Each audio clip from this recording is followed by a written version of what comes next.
Carl Ray, welcome to the Music Universe podcast. How are you doing today? Hey, buddy, how are you today? I'm doing well, and I hope you're doing well wherever you are. Yeah, we kind of got the same kind of shirt thing going on here this morning. I love that. I love that. Oh my Uh, gosh. It's so good to see you again, Carl. New music. New music. What a time to celebrate new music. man, I am so excited. And first of all, good to see you again. Always good to see you. Uh, but new music, new life, new dreams, all of that, right? You Mhm. know, New life? What do you mean new life? well, we woke up this morning, right? That's exactly right. Yesterday is behind us. Tomorrow is really not promised. Yeah. But we're here today. And the question is for all of us, what are we going to do with this day? Mhm. What are we going to do? What are we going to say? How we're going to live? How we're going to make a difference, So yeah, new life, man.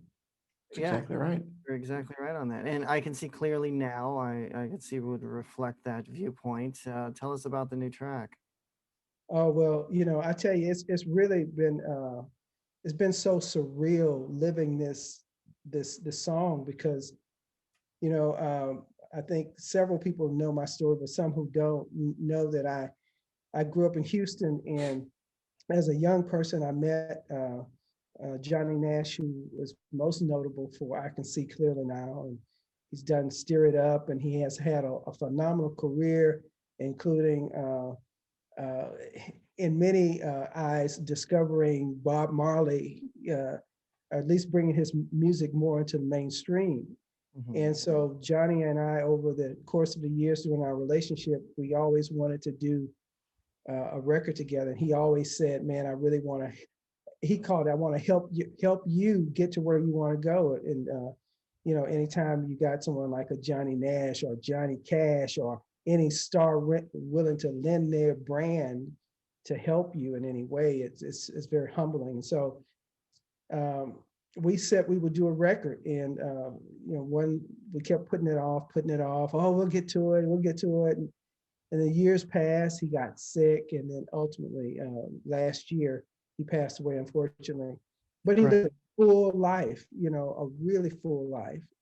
And so I was speaking with his widower, Carly, and we were just over the phone after crying for about 75 minutes of the hour we were talking. She said, Johnny really loved you and he really wanted to do something with you. And I said, well, you know what?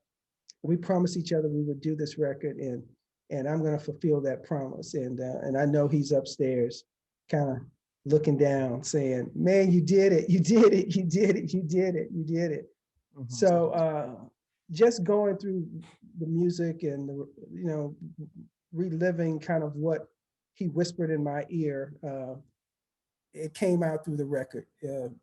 Most of the record is all about I Can See Clearly Now, but it talks a lot about his life and some Mhm. of the other songs that he wrote over his career. And I tried to mesh that together and try to give it a little more life, but to stay true to the classic. So What did he think of country music? he really loved it.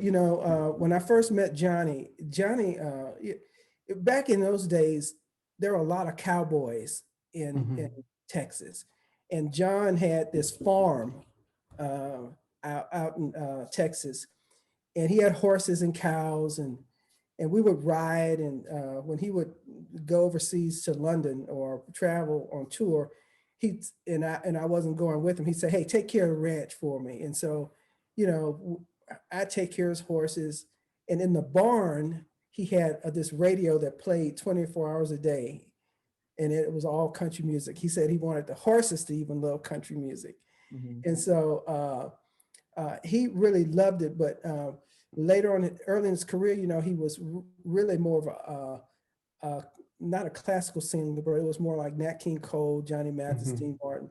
Then when he made it to Jamaica, he really embraced the reggae, and then from that he moved into the country field in terms of his passion. And I wrote a song for him called "Never Going Back to San Antonio," which he recorded on his last album that he recorded called Here Again. And that record's on there. But he said, man, this is a path I should have embraced, more so the country. But you know, hindsight is 2020, and I think he was right where he's supposed to be. But he did love country music, and he actually pointed me into that direction of writing more of the country music and recording it. So, Wow, awesome. So yeah. when you said you wanted to keep the single close to the original, sonically, I guess it matches for those who haven't heard it.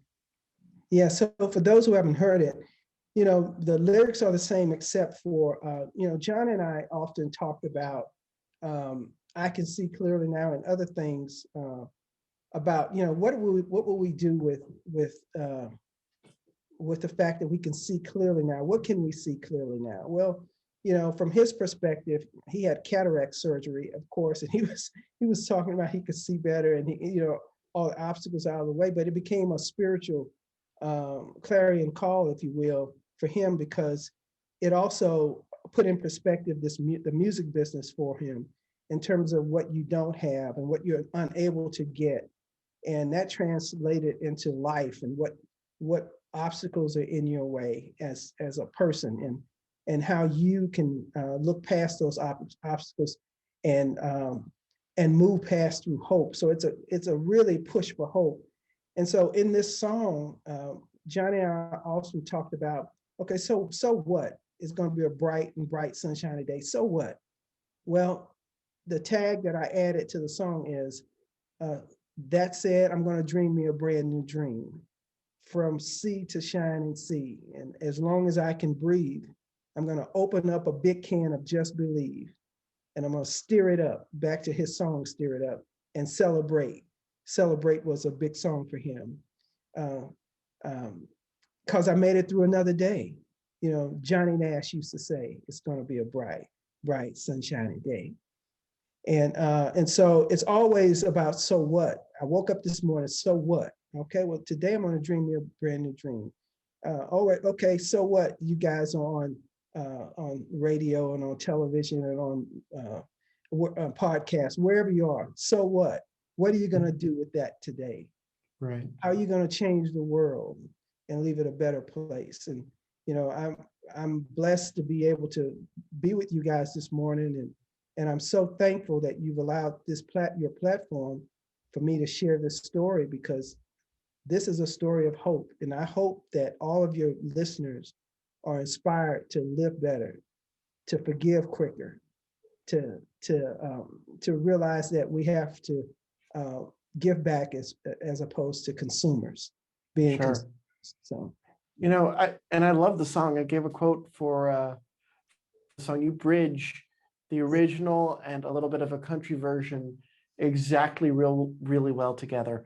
Can you talk a little bit about the process of taking his song and kind of making it your own, but still being respectful and paying tribute to Johnny's version? yeah, and you know, Johnny, one thing he taught me is we used to sing different versions of that song, by the way, when we would be out fishing or hunting or whatever. And as a kid, I didn't realize, you know, how fortunate I was to be sitting next to Johnny Nash and singing with Johnny Nash, right? And kidding around with him. He was just my friend. But, Right. you know, when I approached that song, I was really nervous about it, because I knew it was a classic and it was a big record. I knew, you know, and sometimes you just don't touch those things. Right. But I also knew that John wanted me to own that record. He wanted me to make it my own. And so as I began approaching it, I thought about all the things that we had talked about, and the buzzwords in his music, and you know, and so I tried to pull that into perspective and craft it such that it was simple, but it really tied into taking that song from a so what to here. Now we have to do something differently with this song, instead of just, you know, we see it, but you see something, but you still got to go get it. You know, you see something, but you still have to do something different in life. And so I wanted to make it a call of action. And then because of what we were going through in our society with COVID, I wanted to use it as a way of saying, listen, I know it looks dim. I know it looks bleak, right? I know that things are hard right now all over the world, but we're working as a people, and sometimes we can't see the changes coming, but it's coming. And I see these obstacles. I see them out of my way. I see a new day coming for us, as a people, as a country, as a world. In India, what they're going through, in Brazil, and what we're coming out of. It's just a testament of how God brings us through these things, and He is really the only one who could work these miracles and give us life. So I'm thankful to Him first of all. But this song, really, when I approached it, I just really wanted to say something special for now, but also stay true to John, and also say to people, let's dream us a brand new dream. Let's dream of our country, for our families, for ourselves, for our world. And I think it's a message that's timely, and it's timeless as well. Yeah, I and love that that. song was #1 in the US, Canada, and South Africa back in 1972. Yeah. And your version actually follows your own #1, I Stand With This Country, that went there last year in the Cashbox 2021. So congrats on that. Yeah, thank you. When I wrote that with my co-writer Jackie Jack White, the call there was, okay, let's stop the fighting. Let's stop all this stuff, the madness on both sides, all sides, because everybody was guilty to a certain degree. So it was, let's love deeper. Again, that call. Let's call for a better self, for a better person. Let's keep doing that. So part of my mission in life, I believe, is the ministry of reconciliation, if you will. To try and all restore relationships, with people, and with what we're supposed to be, and to try to make music that causes us to think about, things that matter, besides those songs that make you dance. And I love to dance, but sometimes in this season, it feels like I need to write songs that make us think. And so somewhere down the line, I may write more of the other songs. But for now, it's about inspiring our people for hope and change. Absolutely. Well, Carl, it was an absolute pleasure. Great storytelling here. We're looking forward As always. to the new music that's beyond this as well. And everybody needs to go. I guess the song's available for download? Yeah, anywhere music is sold online, you can go. And again, thank you for you guys for the kind words in setting up the record for me. And those comments have been seen by thousands already. And I've just gotten so many comments about this record and about what it meant to them. Some parents have said what it meant to them when they were growing up. And now their kids say, yeah, but it's in my space. I love this space, And so, again, I'm just very thankful. But you can get it online, and of course, join me on social media. Just to keep up with Carl Ray, and you can go to my website at www.carlray.com, and you can join social media from there and learn more about what's happening with Carl Ray. Absolutely. Love it, Carl. Always a pleasure to talk to you. We wish you nothing but the biggest success possible. I love you, man. Love you guys. Thank you so much. Yeah. Hey, be blessed.